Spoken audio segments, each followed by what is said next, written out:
And so it is when we spend time with God,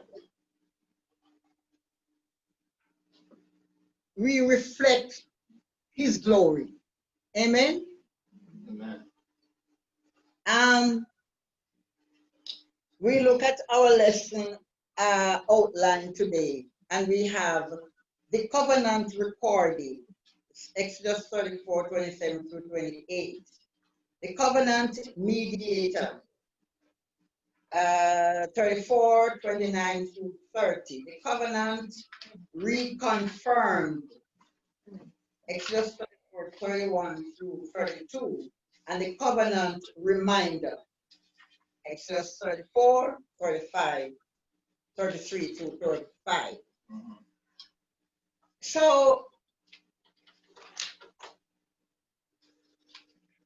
we remember when Moses, so this would be the second time that Moses is getting the commandment. Because we remember what happened the first time when he went up into the mountain. He spent 40 days and 40 nights there, and God gave him the commandment. And we remember what happened when he came. And do you remember what happened when Moses came with the commandment? When he came down from the mount, the people were worshiping idols. I mean, that's when they told Aaron to make the golden calf. And Aaron made the golden calf. And while Moses was up there with God, God told him, Moses, the people have sinned. The people have strayed. The people have gone, they're gone to worship idols. And so when Moses came down with the tables of the commandment and saw, Moses was angry. Moses threw it down and break it. And if you were to read through, he ground it to powder and sprinkled it on the water. And the people drank. When you read through the, we just do they just take out the little parts of the lesson. But when you go through the entire chapter, that's why sometimes, it's very important that you read through the entire chapter to see what went on before and after. So, after the idol and everything, we remember Moses had to go to God and confess or intercede to God for the people, because God was angry and want to destroy them. And Moses went to him and said, no, you can't do that, Lord. You can't destroy them. They are your people. And you have made that promise. And God is not a God that will change his mind. So Moses said, God, you made a promise to Abraham, Isaac, and Jacob. And so you cannot change your mind. And the Bible said God repented, or God didn't deal with them with their sin, but he forgave them because he had promised that he would take them over to the promised land. And so God again called Moses and told Moses, and the Lord said unto Moses, write thou these words. In other words, before we get there, God told Moses to come back up to the mountain. Come back up to the mountain. And Moses went. As a matter of fact, God told Moses to, in chapter 34, in verse 1, and the Lord said unto Moses, hew thee 2 tables of stone, like unto the first, and I will write upon these tables the words that were in the first table, which thou breakest. And be ready in the morning, and come up in the morning unto Mount Sinai, and present thyself there to me in the top of the mount. And so Moses obeyed the Lord, hewed out these stones, fixed back the thing like how it was, and took it up to the mountain. And there he met with God up there. And we notice if we go through the verses that which we don't have time to go through them. But verse 5 says, and the Lord descended in the cloud and stood with him there and proclaimed the name of the Lord. And the Lord passed by before him and proclaimed, the Lord God, merciful and gracious, long-suffering and abundant in goodness and truth, keeping mercy for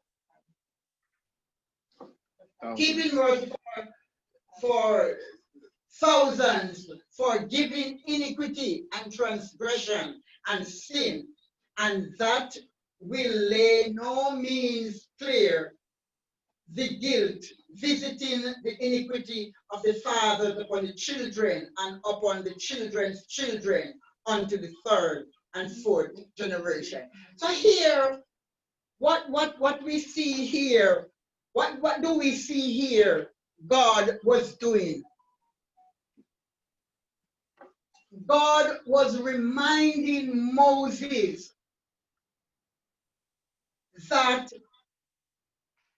he is merciful and gracious, long-suffering, and abundant in goodness and truth.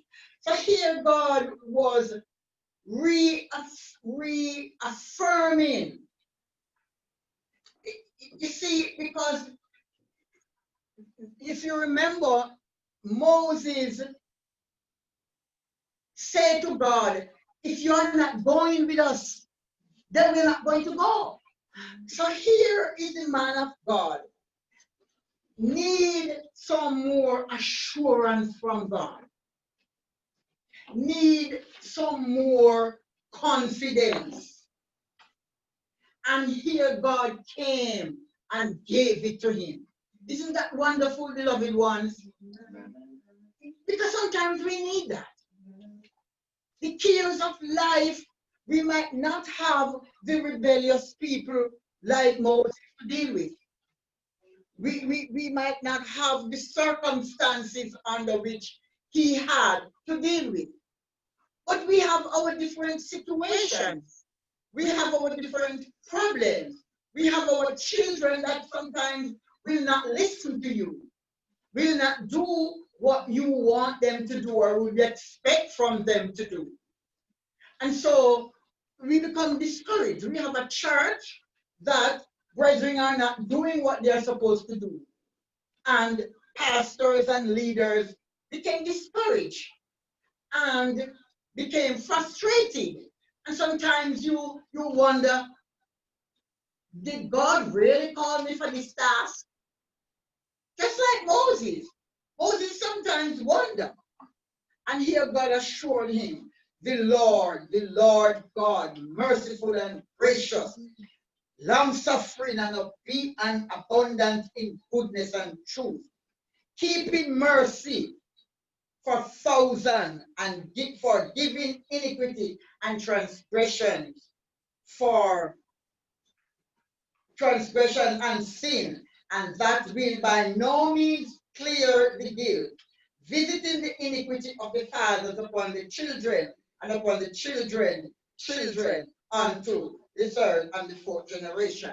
So even though the consequence of sin is there, we will have to pay You know what I'm saying? If you do good, you are rewarded good. And if you do bad, they're going to reward for bad, for the bad things. So there are consequences, good and bad. But so here God was saying, even though He's merciful, He's forgiving, He is, everything there, but He will still visit. You will still have to pay the consequences. Is that how you understand it? That's right. That's Okay. why the Apostle Paul came back out in Romans 6:23 and he talks about for the wages of sin. And for the wages of sin is what death. God is saying here, no matter what they talk about, all of those attributes are characteristics of God, long suffering and merciful and whatnot. But he said, listen, I'm still going to have to deal with sin. Right. The sin And it is goes sin. way all the way back to the forefathers. Mm-hmm. You know what I mean? And so that should show you when it comes to sin, God is it's very stern when it comes to sin. when it comes to sin. There's a price Right. to be paid. To be paid. When it comes to sin. Praise the Lord, because Jesus paid the price for our sins, and it was a hard price to pay. Mm-hmm. So we, in other words, we have to stand that consequence. Okay, so here we begin now. We pick up verse 27. I was just bringing you, that Moses had already destroyed that one, and God. So the verse is saying, and the Lord said unto Moses, right. So Moses hew out the stones and took it up to the mountain to present it before God. And we saw what happened and all of that. And so he said, the word said, God said to him, write thou these words, for after the tenor of these words I have made a covenant with thee and with Israel. So even though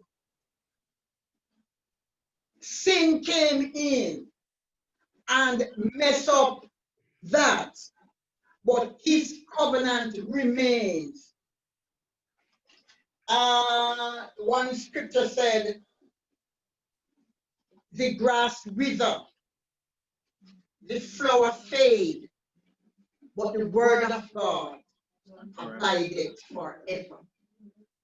And so this is saying that what God says he's going to do, he's going to do. He promised, he made that covenant.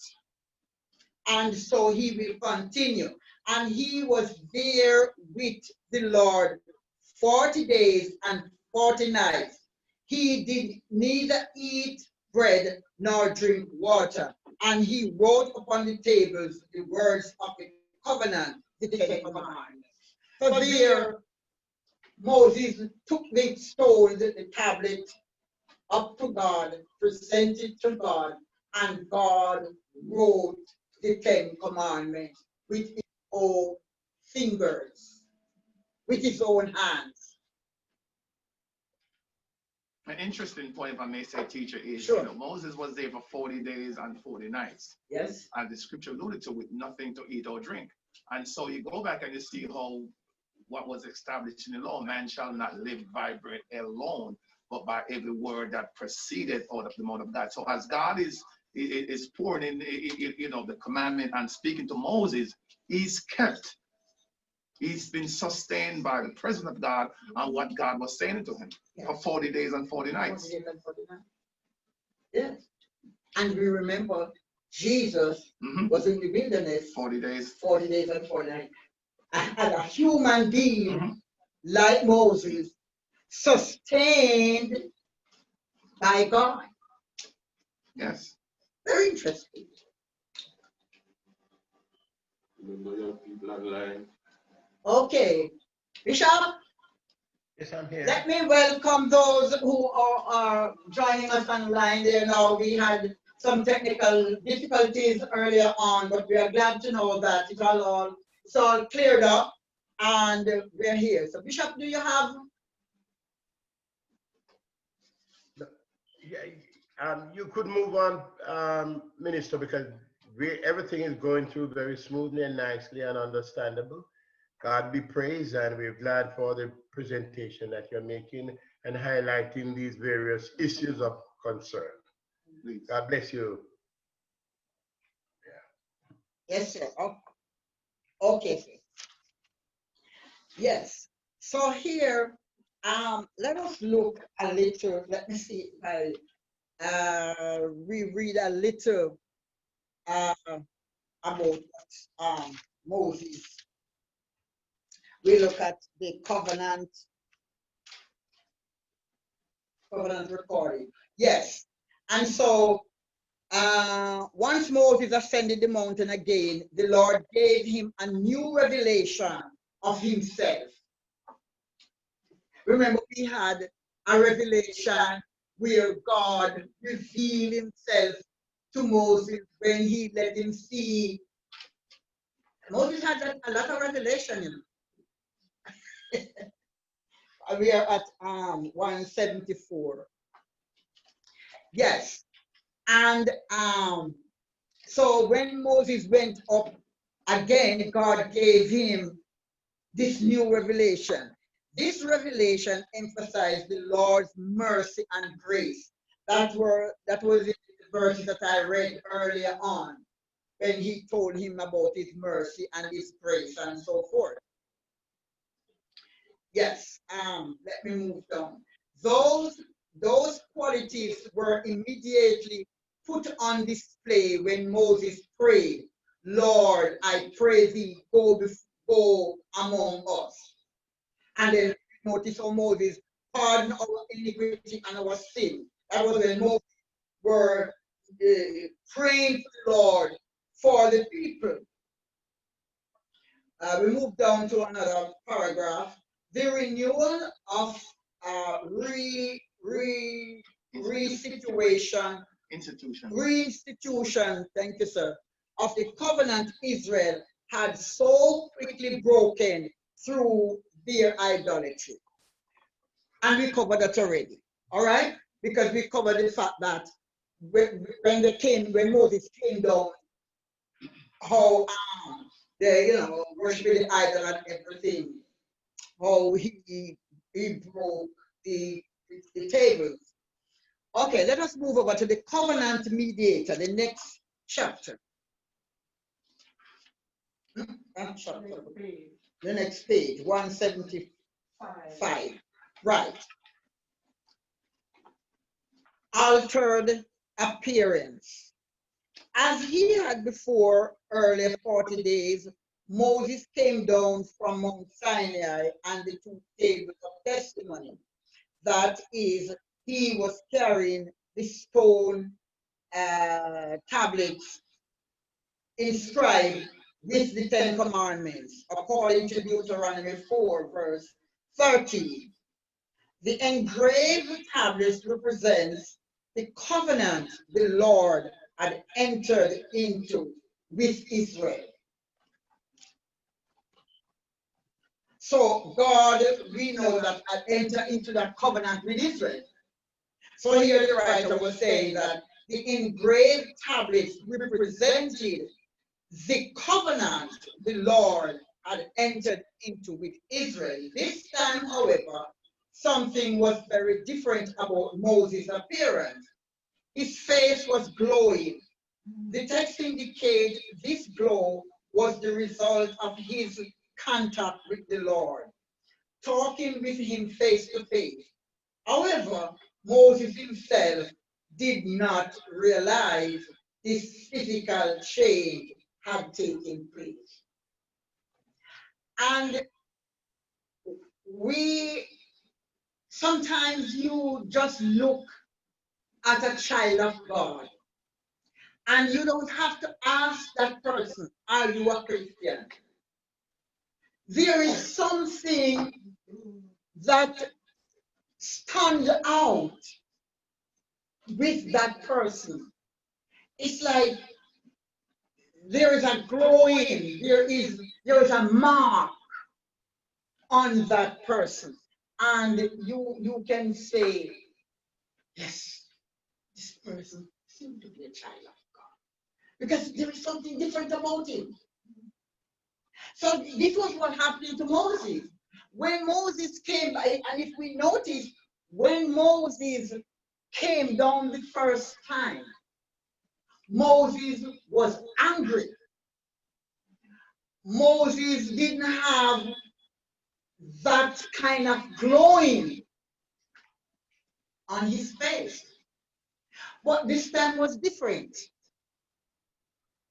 because Moses was in the immediate presence of God, receiving from him the 10 Commandments. And I also believe that God, and we read earlier on that he got a revelation, another revelation from God. And so it makes everything different. It makes you look different. You talk differently. I don't know. I don't know if I'm making any sense here. But I remember when I was working, we had a supervisor. And one morning he came on the floor, one afternoon, because I was for afternoon. He came on the floor. And as I saw the man coming, I said, my God, that man looked like a minister of the gospel. And he came up and he said, good afternoon, Miss Bird. And I said, good afternoon, sir. And he said, I'm the new supervisor, la, la, la, la, la, la, la. And yeah, you know, but then I could not that evening, about a few more different times, and I could not resist of asking the man if he was a child of God and if he was a minister. Because there was every time I even think about him, I think about a minister that I left home. That used to be one of my pastors' home. And when I said to him, I said, are you a child of God? And he laughed. And he said, why did you say that? I said, because you look like a child of God. And he said, no. I said, well, look here, you're a backslider, you need to go back to God.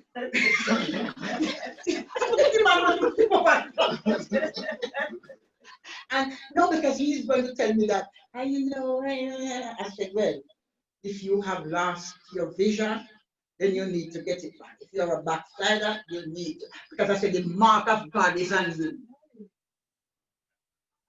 And he laughed and he said, oh, Miss Bird, oh, Miss Bird. And he left. So I'm only saying that sometimes you can see, you know, and people run away. People run away from God sometimes, get themselves into trouble, right? So when Moses came down from the mount, Moses was different. And inscription repeated. Let me go over to another paragraph here. Inscription. Moses' time on the mountain with the Lord and extended to 40 days and 40 nights. This matched the earlier 40 days and 40 nights when he was in the presence of the Lord, and like the earlier period, it would test the people's patience. Also, like the earlier 40 days, oh no, I think I'm reading wrong. Sorry. Okay, I was reading the wrong place. Aaron and the rest of the Israelites, however, were immediately struck with Moses' appearance when he returned to the camp because of Moses' glowing countenance. They were afraid to come near him. Can you imagine how shining and how glowing? His face was radiant. A total different image in the wilderness. A total different person. And they were afraid. Same Aaron, his brother, and the other ministers, the other elders. They were afraid to come to Moses because This man is different. This man is not the man that we remember they said, oh, as for that Moses, I don't know what happened to him. We need a God. Remember? They style him disrespectful. But this time, they could not look upon him. The man was shining, the man was glowing, because the glory of God shone upon him. And the writer said, what are we to make of this strange phenomenon? As to its nature, the Hebrew suggests there were glowing beams of light enhancing from Moses' face, and they try to describe it as horns. But let us move down to another paragraph. Why did Moses' face glow only after the second extended period on Mount Sinai? The most obvious answer is that he had experienced something new on the mountain this time. The new experience was seeing the glory of God. In response to Moses' request, the Lord had given him a deeper thought, still not full revelation of his earlier request. Remember the earlier request? He wanted to see God's face. But God didn't allow him to see his face. But here, God gave him a deeper experience. The songwriter said, deeper, deeper In in the love of Jesus. Daily let me grow higher, higher in the school of wisdom, more of grace to know. He said, oh, deeper yet I pray, and higher every day. And so on, and wiser, blessed Lord, in thy precious holy word. And so, as believers, when we pray and go deep in God, when we go deeper and higher in his word, we might not glow as Moses glowed, that he had to put a veil over his face. But people will see Christ in us, the hope of glory, and they too will come to know Jesus as Lord of their life. Any questions? One Anything comment. that I might not see or might not bring out into? Bishop has a comment.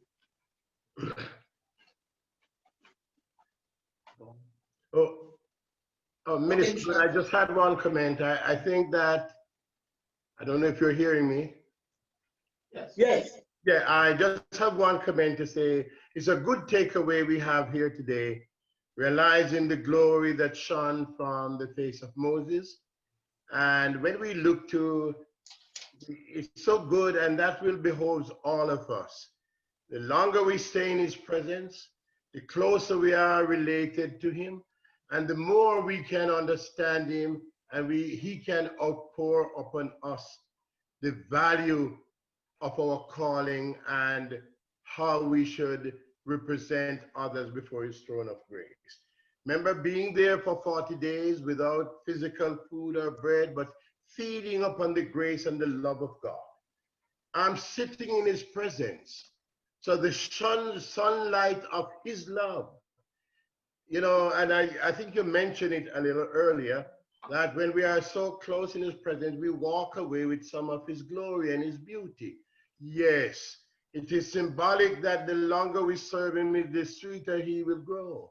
All these are common features to let us know that once we are there and abiding in his love, he will allow his presence to be seen in us and through us to reach others.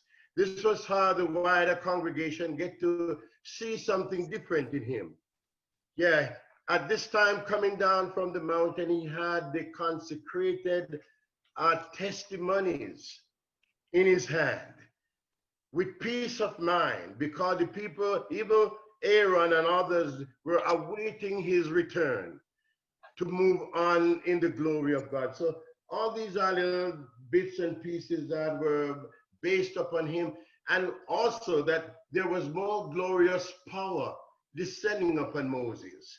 Yes. If you notice, Aaron, they were dancing at the first return and being vulgar in their approach, cannot wait on him. This time they are wondering, amen, can I go near to him? There's something special about him. So the more we sit in God's presence, the more his glory and power is going to be upon us, so we can be of more valiant use in giving praise to him and join people closer to God. Yes, Bishop. Thank you, sir. Yes, so as Bishop, made that comment that the longer, the more time we spend, or the longer we serve the Lord, is the sweeter he becomes. The more you want to live for him, the more you want to go out and do things for him. And so we noticed that when he came down, the Bible said the people could not look on Moses' face because of the glory of God that shone on him. And so what Moses would do would put a veil over his face and talk to the people. But when he is going to God, he would take the veil off. And I would like to read something concerning, because we are closing, concerning that veil. It's over in 177.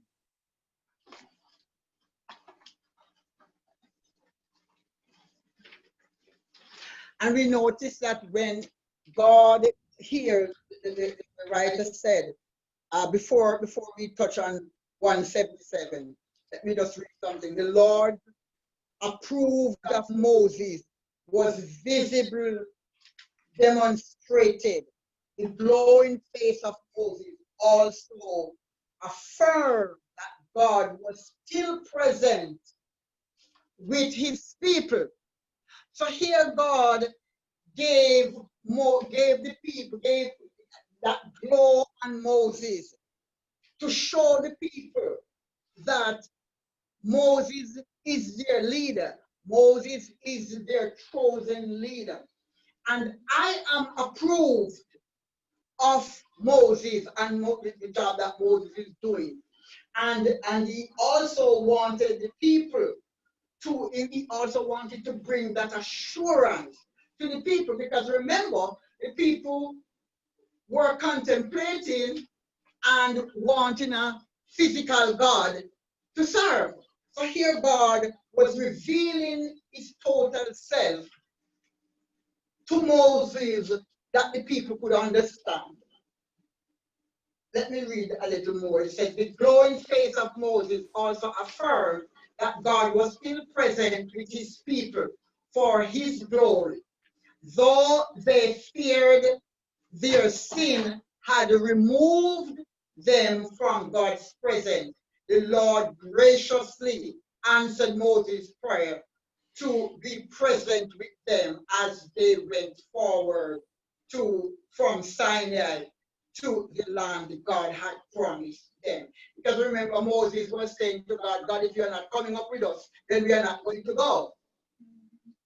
So here God assured Moses with his presence on him that I am going to be with you. And okay, I said I was going to read something about the veil. It's on 177. And let me do that, and we are going to close.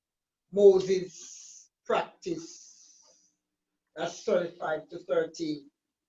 Let me move down to the next paragraph. This was a gracious, all right. the veil remained on the face, except when he brought a message from the Lord to the people and when he went into the tent to speak with the Lord. This was a gracious concession to the people who were frightened by the glory reflected in Moses' face, perhaps because it reminded them of God's just wrath against their sin.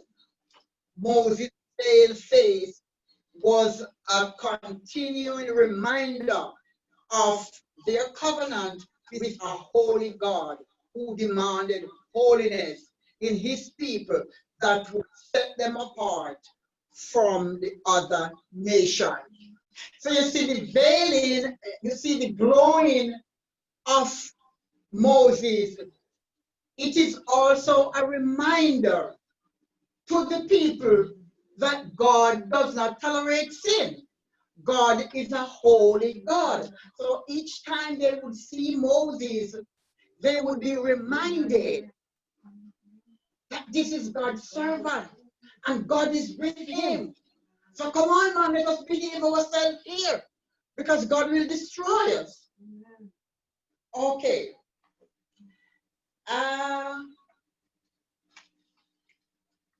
The Apostle Paul used the veiling of Moses' face to illustrate several spiritual truths.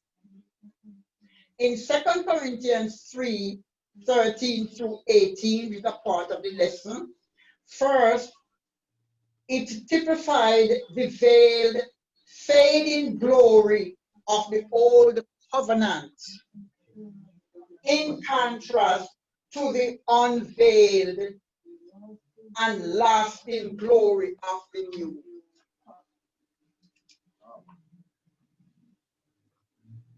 Okay, let me move to the second. Second, it represented the veil that covers the heart of unbelievers, symbolizing their spiritual blindness.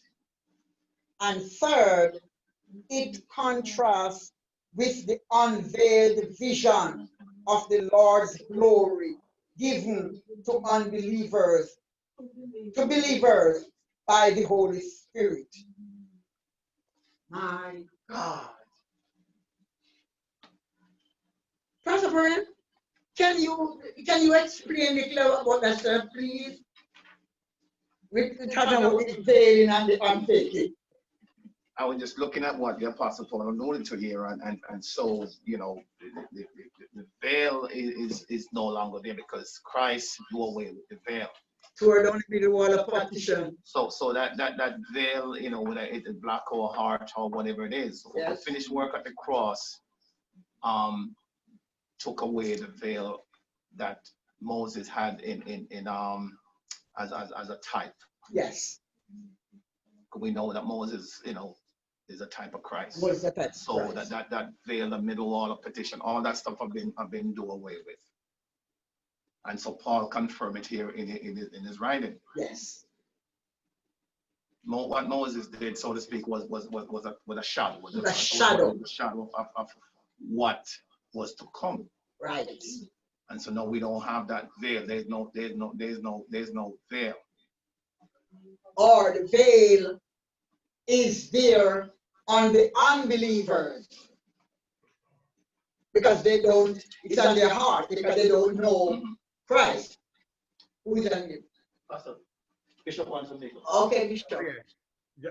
To follow up with what Pastor Brian just said, which was so well stated, is that when Jesus Christ died upon the cross of Calvary, the veil at the temple was torn from top to bottom and severed, because there's no veil anymore since Jesus died for those who are outside of the faith, not to be able to reach to the Lord God at the mercy seat. Remember, prior to that, it was the high priest And he has to clean himself well, both physically, morally, and socially, before he can get behind there to do the oblation on behalf of the people. But when Jesus comes, and all that was done by his death and crucifixion, the veil was ripped in twain. Right. So man can access grace and favor at the mercy seat by calling to the Lord Jesus Christ in person. You don't need a high priest. You don't need to do an offering. Yeah, you can go straight to the mercy seat wherever you are. Yes, Bishop. Thank you, sir. Anybody else have anything to add to that? Yes, as Bishop said, when Christ died, the Bible said the veil of the temple rent from top to bottom. You see, Moses had the veil when when he was talking to the people, they could not look because the righteousness of God, they could not look on Moses direct. When Moses was going to God, Moses removed the veil because God is holy. Jesus, when he died, the veil rent. Because of that, you and I can go into the holies of holies. The book of Hebrews, when you read through that book, it tells you that the first verse chapter said, God in sundry times will speak to men through his prophets, and he speak in various means. But today he speaks to us through Jesus Christ. And because of that, this morning, you and I have this great and wonderful access. We can come boldly. One songwriter said, with confidence, we now draw nigh and cry, Abba Father. So we can walk into the immediate presence of God with that confidence because of the death, burial, and resurrection of our Lord Jesus Christ. God bless you this morning, beloved ones. Today is the last day of that last week of our lesson, and I trust that we have been blessed. Somehow you have gotten something from the lesson to take you through and to remind us of the goodness and the mercy of God. Also to remind us that even though God is a loving, a kind, and a compassionate God, a merciful God, let us not forget that God will judge sin.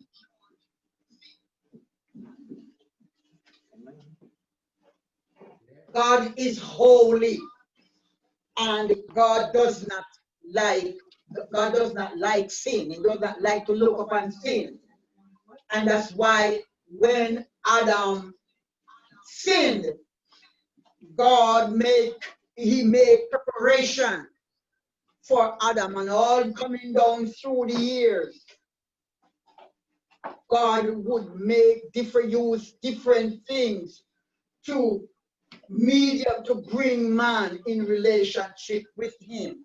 And the Bible said, when the fullness of time was come, God sent his own son, made of a woman, alien under the law, to redeem them, to redeem you and I that were under the law. God bless you today, beloved ones, as we close. I'm going to ask you to stand, please, and we do just the topic on the golden tips. And I'm not sure if there's any question that anybody have. Moses reflects.